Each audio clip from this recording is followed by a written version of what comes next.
Hey guys, JP from Henry Amps here. I wanted to talk a little bit about reamping today and some little tricks you can use to kind of get the most out of it. This is a mix I've been playing around with from a band called Hallowed Ground. It came to me with 3 rhythm guitar tracks, all done with clean DIs. So I suppose the band was using like an AmpSim plugin or something when they initially recorded. So it was a great opportunity to use the Metatron and the Pasadena Rose to really suit the style of this group. The Metatron is the main rhythms, panned hard left and right, and then the Pasadena Rose is down the middle for sort of a thickener track. Signal flow is the UA Volt 4 interface into the Palmer Trave or Trave reamp box, which is fantastic. I think every studio needs some kind of reamp box nowadays to go from low impedance line level to high impedance instrument level. Makes amps really happy to see that. And then the amplifiers, both heads, are going through the Fryette Power Load IR with a V30 IR loaded that I really like. Let me play a little bit of this for you, and then I'm going to solo the guitars while it's playing so you can hear what's going on.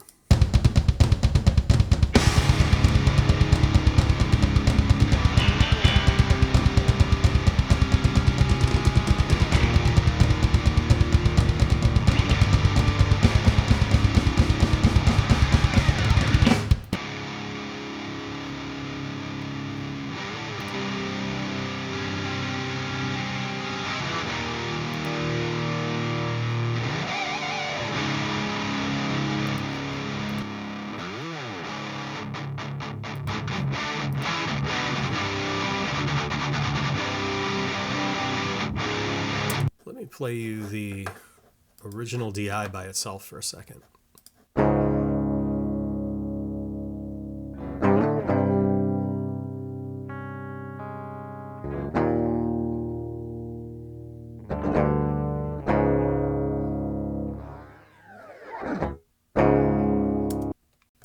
Pick slides always sound really funny to me on DI tracks.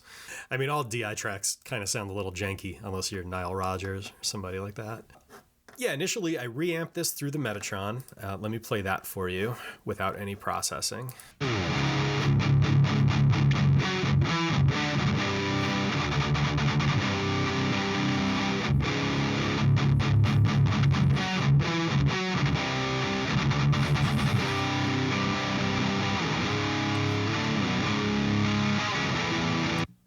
At first I thought, cool, I could work with that. Yeah, there's a bit of low mid buildup, but that kind of happens with heavy guitars. But the thing with this guitar track was it kind of had this low frequency energy happening all the time, and I couldn't really get it out without taking too much away from what I liked about the sound. So I had the idea of going back and redoing it with a little bit of processing on the DI first, kind of like how you would put a pedal in front of an amp. But maybe not as drastic as that. I didn't want to add any more gain. I didn't want to boost level. All that was going just fine. Now I pulled up the SSL G-EQ on this track. Let me zero it all out to start, and we'll go through that whole process. First thing I did was I cut high pass filter at 100 hertz just to get rid of, tighten up the bottom, get rid of all the mud under there, because that's really unnecessary.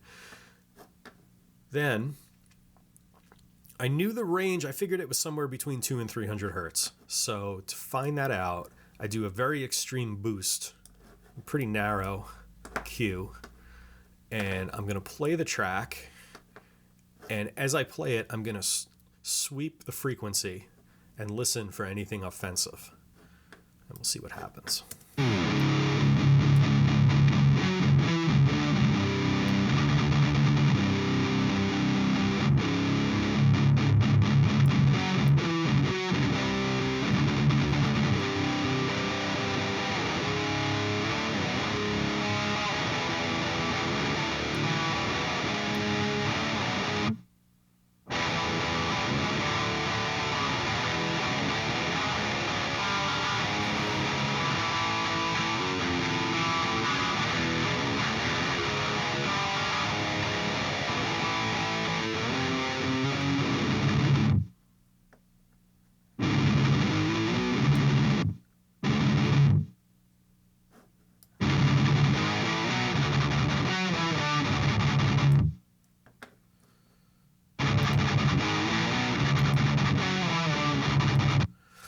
So yeah, I ended up at about 240 hertz. I did not like what I was hearing with that boosted.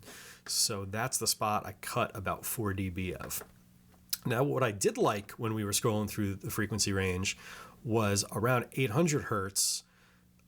The boost sounded kind of nice, and I call that the Slayer range, because that's kind of the range that Jeff and Kerry boosted their Marshalls with their Boss EQs back in the day. So I am going to give a little bit of a boost here. Let's see what that sounds like. I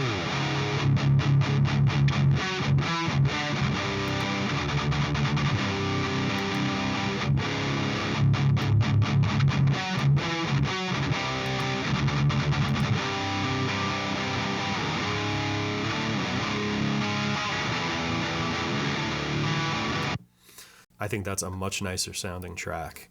You know, considering we are stuck with the DI tracks. There's some intonation stuff in there that, in a perfect world, I'd want to sit down with the guy's guitar and maybe give it a setup before he played, maybe check pickup height or see if, you know, a different pickup altogether might help. You could kind of think of EQing like this as like swapping out a pickup in a lot of ways. It's kind of a similar thing. So we're not really boosting level or changing the overdrive characteristics. We're just kind of changing the tone. And then just for fun, I thought, let's see what a little very light compression could do to the track. Actually, I'm on limiter mode, but still barely touching it.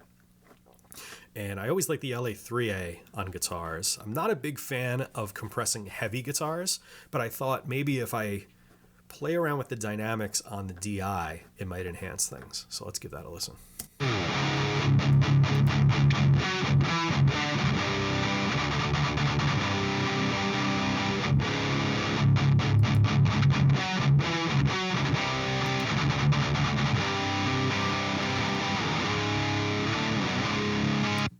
See, I love that. That actually cleans things up a little more. Actually, more than I expected it to. It lets the attack come through, but then kind of clamps down on the body of the sound, which is also making the sound a bit more lively. Compression by nature limits dynamic range. It's kind of enhancing the dynamics here, and not as drastically as like a compressor pedal would either. You know, they have their use as well, but this is really more of a lighter, more subtle effect than something like that. So now we can talk about the C4 and how Andy Sneap likes to use this on palm muted chugs. The only band is a multi-band compressor, if you're not familiar with it, and the only band I'm using is the low mid band, centered at about 300. And what I'm looking for is when the guitar does those chugs, I want it to compress just that range, and only when that happens. And the C4 really does this in a cool way.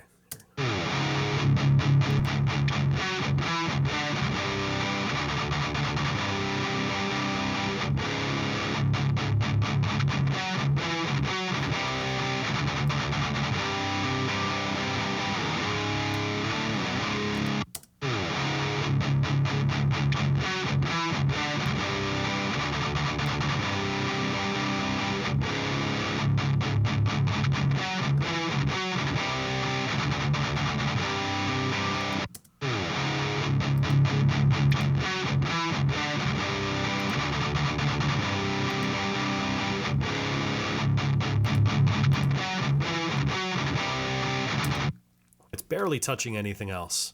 You could play around with the threshold and the amount that you want it reduced, but this is a great effect. Andy Sneap has contributed some incredible things to the world of heavy guitar. I think this might be my favorite thing that he's contributed.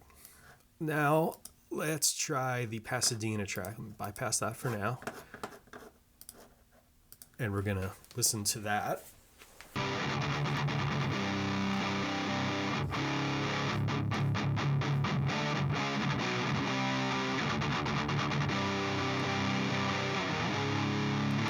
See, it still has that low frequency energy, even though the amp itself doesn't have quite as much bass as the Metatron. So let's drag this over. Again, it's the DI tracks are all pretty much the same. They're all at about the same level. Show them to you down here. They're all virtually the same, probably the same guitar used for all of them. Same player. So let's see if the same EQ does the same job on them.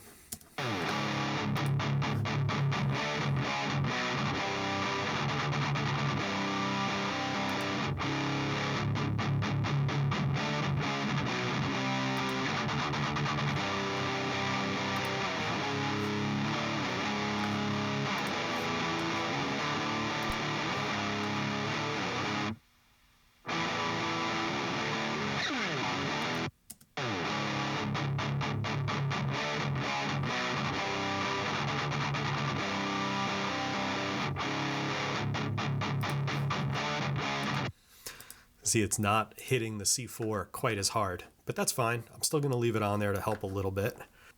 And this is the first time I ever went in and really played around with the DI tracks before they hit an amplifier. So I learned something new by doing this, and that's why I wanted to share it with everybody else.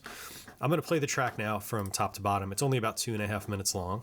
I hope you dig it, and maybe I'll come back and show a little more recording, mixing stuff in the future. All right, thanks a lot, guys. Take care.